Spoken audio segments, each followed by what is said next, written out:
Crónicas de espanto. Bienvenidos a la casa del terror. Comenzamos. Y ya lo saben, escúchenme también los jueves a través del otro podcast, Terror en Pantalla.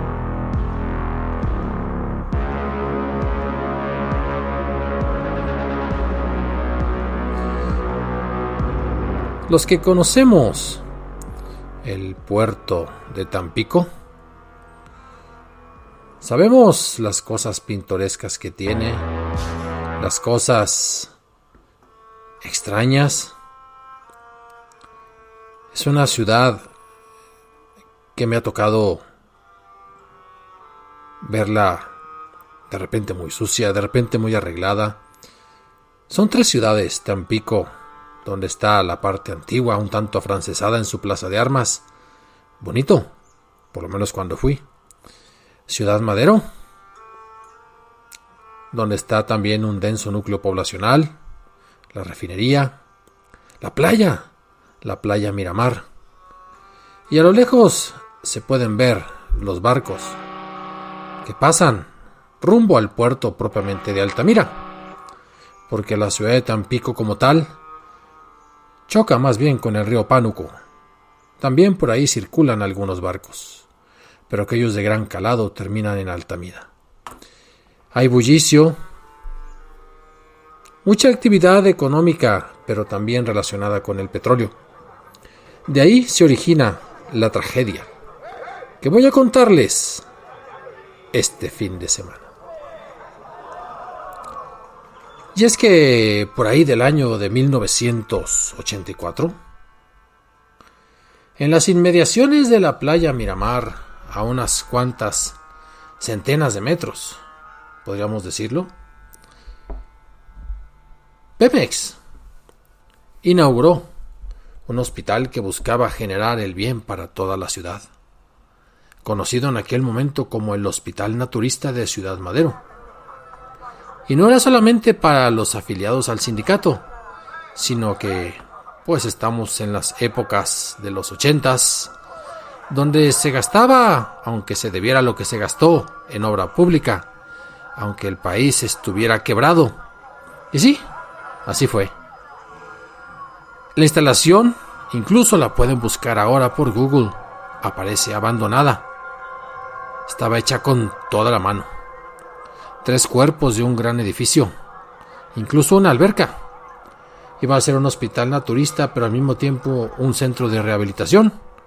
Así lo decía el nombre: Juan Álvarez Díaz, Centro de Rehabilitación.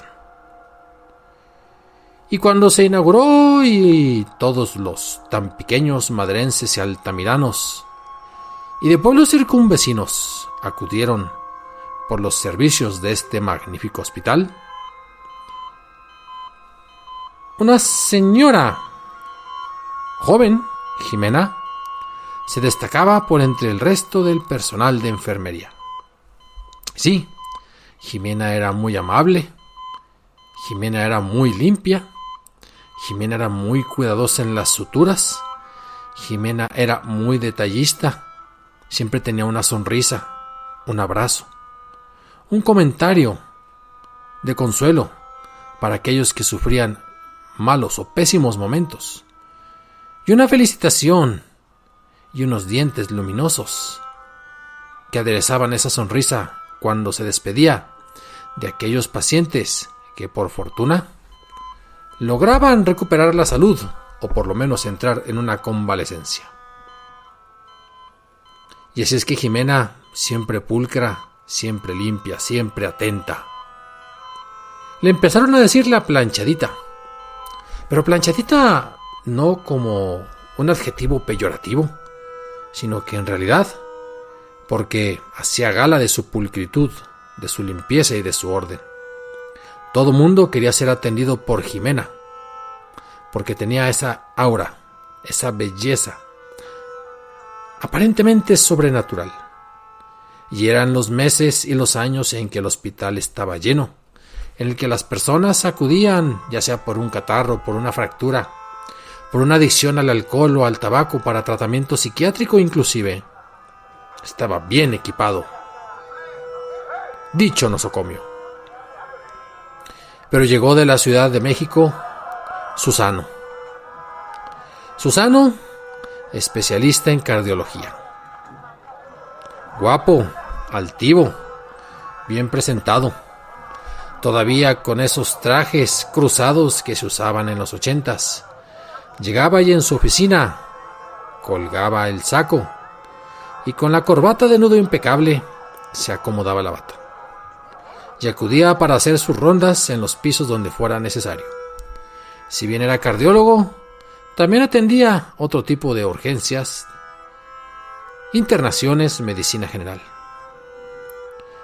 Quizás era el suspiro de algunos y de algunas, ahora que estamos en estas épocas de la modernidad, pero sin duda alguna el cardiólogo le rompió el corazón a Jimena. Y Jimena se enamoró perdidamente. Pero son los 80s. No puede ser ella la que dé los primeros pasos, sería mal visto. Que si bien Tampico había sido una ciudad, pues que por tanta comunicación, intercambio de personas, población flotante era más liberal que las ciudades del centro de México, todavía había muchas familias tradicionales que no verían con buenos ojos que una mujer diera los primeros pasos en el cortejo en relación a un caballero. Pero las cosas se saben en cualquier ambiente y más en el de un hospital. Los chismes se cuentan entre las enfermeras y entre los doctores, hay que decirlo, entre las secretarias y las recepcionistas, entre el personal administrativo y el de limpieza, incluso entre los proveedores. El punto es que Susano se enteró de que muchas suspiraban por él, pero de que Jimena, la bella Jimena, la señora Jimena, porque era señora joven, estaba como electrizada, enamorada perdidamente de aquel cardiólogo capitalino. Y Susano jugó sus bazas. Accidentalmente a veces tocaba la mano de Jimena en alguna intervención. Con los jefes de enfermera intervenía para que en algunos momentos y operaciones, como parte de su equipo, le asignaran a Jimena, la cual seguía haciendo su trabajo de manera formidable, pero ponía ojos de borrego a medio morir en la medida en que hacía gala de sus conocimientos el cardiólogo Susano y de las miradas indirectas a los ojos pispiretos, a las manos que se tocaban accidentalmente, pasaron a las manos que rodeaban el brazo y la espalda, en supuesto consuelo que el doctor daba a la enfermera. Muchos respetaban a la planchadita y no decían nada. Hubo alguna enfermera que le dijo: Jimena, tú ya estás casada, no te conviene meterte en esas broncas. Pero Jimena estaba toda turulaca, como si hubiera bebido toloache. Sí, que así se llama esa sustancia, embelesada. Y pasó lo que ustedes, amigos escuchas, suponen que pasaría. De las caricias furtivas pasaron a las acciones, y cumplió su rito de infidelidad Jimena, cayendo en la cama del cardiólogo capitalino. Fueron días y semanas en que hubo un amor furtivo. Pocos lo sabían, aunque muchos lo sospechaban, y se lo decían entre ellos. Nunca llegó a los oídos del marido de Jimena. Jimena llegaba radiante, como siempre. Ella estaba convencida de que podría divorciarse y dejar a su marido, porque tenía un futuro promisorio en conjunto con Susano. Hasta que un día llegó, pensó que podía saludar al cardiólogo y lo encontró. Pues más bien, no lo encontró. La oficina estaba vacía y esa oficina no era simplemente el lugar donde podía encontrar al cardiólogo. Lo estuvo buscando por aquí y por allá y preguntó: ¿qué saben ustedes de Susano? ¿Por qué no vino hoy? ¿Acaso está enfermo? Nadie le daba razón. Al final, se encontró a la jefa de enfermeras, la cual, con cierta mirada de ternura y un poquito de decepción, le dijo: «Ay, Jimena, lo acaban de cambiar. Lo acaban de cambiar a otro hospital, allá, para Salamanca. Yo creí que te iba a comentar». No me comentó nada. Qué pena, Jimena. Pero ya ves cómo son las cosas en este mundo de los doctores y de la medicina de gobierno. Y dicho y hecho, empezó a cambiar todo el temperamento e incluso el físico de Jimena. Si bien lloró por algunos momentos por aquella pérdida amorosa, empezó a caminar encorvada. Empezó a sentir que su vida no tenía sentido. Era un zombi cuando regresaba a su casa. Y el marido estaba preocupado, pero también las amigas. Ya la planchadita no era la misma que antes. Pero solo en cuestión de días se vino un desenlace que era completamente terrible. Y es que a un niño que llegó en situación de emergencia, lo tenían conectado a un medicamento de forma intravenosa. Por órdenes, por disposiciones oficiales, los padres de Cosme, el pequeño Cosme, no podían permanecer junto a la cama del pequeño y tendrían que esperar a los horarios hábiles para poder visitarlo. De hecho, no había cuarto común, sino una serie de camas en esa especie de instalación o de dormitorio de infantes de terapia semi-intensiva. Quien estuvo a cargo aquella noche fue Jimena. Pero Jimena, ya no la planchadita, sino Jimena la encorvada, Jimena la taciturna, Jimena la olvidadiza, Jimena la extraviada. Y el niño lloraba, pero también con otros. Solo que Cosme era el que tenía un medicamento de cuidado. Había que cambiarle el dispositivo y la bolsa con el antibiótico para que sobreviviera. Y pasó la noche y Jimena estuvo sentada. No se levantó ni un solo momento. Los niños lloraban y callaban, pero Cosme seguía llorando. Se le acabó el medicamento. La bolsa pegó plástico con plástico. Y el bebé lloraba porque sabía en su interior y en su propia intuición de hijo de Dios que algo andaba mal. Pero quien no sabía ni se daba cuenta era Jimena. Y pasó la noche y los llantos del bebé poco a poco se fueron apagando. Los otros niños parecía que acompañaban con un silencio una especie de cortejo fúnebre celestial que se estaba celebrando en esa misma habitación. Se durmió, así como estaba, distraída, pensando en el amor perdido, Jimena. Y temprano por la mañana llegó el padre. Más temprano incluso que algunos cambios de guardia, que algunos doctores especialistas. Pero ya no había ningún llanto. Se asomó por el cristal. Contempló horrorizado que el bebé parecía no respirar ni moverse.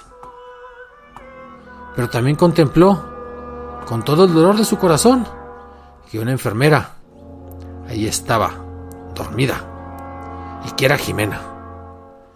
Sin decir agua va, sintió un dolor punzante, sintió una ira desatada. Caminó lo más rápido que pudo. Abrió la puerta, la abrió a golpes, zarandeó a Jimena y la despertó. Señora, ¿qué le pasa? ¿Qué ha hecho con mi hijo? Jimena, un tanto aturdida, simplemente movía la cabeza, se desperezó y se levantó. 5 pasos que dio el padre de Cosme para contemplar al bebé sin vida, exánime. Y al ver la bolsa de líquido con el antibiótico completamente seca, inmediatamente dio cuenta de que fue una omisión, fue un descuido. Volvió con esos ojos llenos de ira. Jimena no sabía qué hacer. Salió. La siguió el padre de Cosme y empezó a caminar. Y caminaba tras de ella. La gente se daba cuenta de que algo ya estaba mal. Jimena no supo qué hacer más que encerrarse en el cuarto donde están aquellos aparatos que sirven para esterilizar los bisturís y todos aquellos implementos para las operaciones quirúrgicas. Pero también se encerró el padre de Cosme. Y el padre de Cosme le decía en voz alta: maldita mujer, tú dejaste morir a mi niño, las vas a pagar muy caro. Y Jimena decía: no, yo no sé qué pasó, discúlpeme, tendría que haber sido otra persona, espere. Pero la estuvo rodeando. De un golpe abrió la puerta de uno de los esterilizadores. Tomó un bisturí. El padre de Cosme, el pequeñín fallecido, rodeó a Jimena. Eran las 7 de la mañana. Al ser días calurosos en Tampico, las horas de visita también eran temprano, en Tampico, Madero, Altamira y alrededores. Algunos iban llegando, se daban cuenta de que algo andaba mal. Se alcanzaban a escuchar los gritos del caballero, pero también se alcanzaban a escuchar los llantos de ambos, tanto del padre como el de ella. Lo que ya no se escuchaba era al bebé llorando. Los demás niños dormían plácidamente, casi como queriendo evitar el desenlace trágico que se avecinaba. Y así fue. Terminó por rodearla, agarró el bisturí y mientras Jimena imploraba y rogaba pidiendo perdón, tomó el bisturí y empezó a rajarla por el cuello y por el pecho, una y otra vez. Ella ya no lloraba, solo se desangraba. En ese momento cayó en la cuenta de que había cometido un homicidio de forma terrible. Y el padre de Cosme agarró a Jimena, se la llevó por todo el pasillo, dejando un reguero de sangre. Era el primer piso. No había que recorrer más cosas. La gente empezó a gritar, empezaron a asustarse. Con esos gritos, los bebés lloraron y las personas incluso podían infartarse, aquellos que estaban en terapia intensiva. Siguió caminando, salió propiamente de las instalaciones del área techada del edificio. Había una alberca de rehabilitación y lo que hizo el padre de Cosme finalmente fue arrojar a Jimena a la alberca y huyó corriendo. La gente ya se había reunido. Ya le habían hablado a los elementos de seguridad, que en aquella época eran pocos. También le hablaron a la policía. Llegaron todos. Siguieron la pista del reguero de sangre. Se corrió el rumor. Descubrieron un cuerpo flotando en la alberca. Y sí, era el cuerpo, nada más y nada menos, de Jimena. Le avisaron al esposo. Las amigas de Jimena, las que aún conservaba, acompañaron el sepelio. El padre de Cosme desapareció. La madre de Cosme no lo volvió a ver. Y una tragedia se llevó 3 vidas, todo por una indolencia. Algunos dirán que también por una fregadera que hizo el tal Susano al querer utilizar a las mujeres como objetos de placer y jugar con los sentimientos. Han pasado los años. Siguió en funcionamiento el hospital, pero parece que una maldición cayó sobre las instalaciones. La crisis económica, los recortes en Pemex y muchos otros factores propiciaron que a los 6 años de inaugurado, el hospital prácticamente ya no ejerciera su función de sanar los cuerpos de los lugareños. Ahora es una instalación abandonada. La ciudad no ha llegado del todo a esa parte de la jungla. Y sí, a unos 300, 400 metros está la playa Miramar, pero aquellos que se refrescan y chapotean bajo las suaves olas que en días plácidos acompañan a los turistas, ni de chiste se acercarían al Hospital Naturista de Madero o a lo que queda de él. Se dice que ahora hay jóvenes curiosos que visitan el lugar, porque se aparece, llorando y caminando, Jimena la planchadita. Pero también dicen que aprovechando esa energía negativa, van quienes hacen rituales diabólicos, van quienes sacrifican animales para hacer alguna especie de vudú o de santería. Van muchachos, adolescentes y jóvenes a cometer travesuras, a tomar bebidas embriagantes. Es una paradoja: lo que antes fue un hospital naturista, ahora es centro de vicio, de sustancias dañinas para el cuerpo. Y ahí está. Si alguien lo ubica, lo conoce, se va a dar cuenta de que efectivamente por ahí hay un gocha al que acuden algunos jóvenes, y uno encuentra que están hasta ovnis pintados, extraterrestres, aderezando con otras leyendas este relato, que no ocurrió hace mucho, en 1984. Yo podía haber sido un niño de haber nacido en Tampico y de haber recorrido ese hospital, que hubiera escuchado de viva voz tan ingente tragedia. Escriban, opinen, asientan, disientan, cooperen. crónicasdeespanto0@gmail.com. Y ya lo saben, cada domingo un relato de terror y cada jueves una película de terror en el otro podcast, Terror en Pantalla. Nos vemos la próxima semana.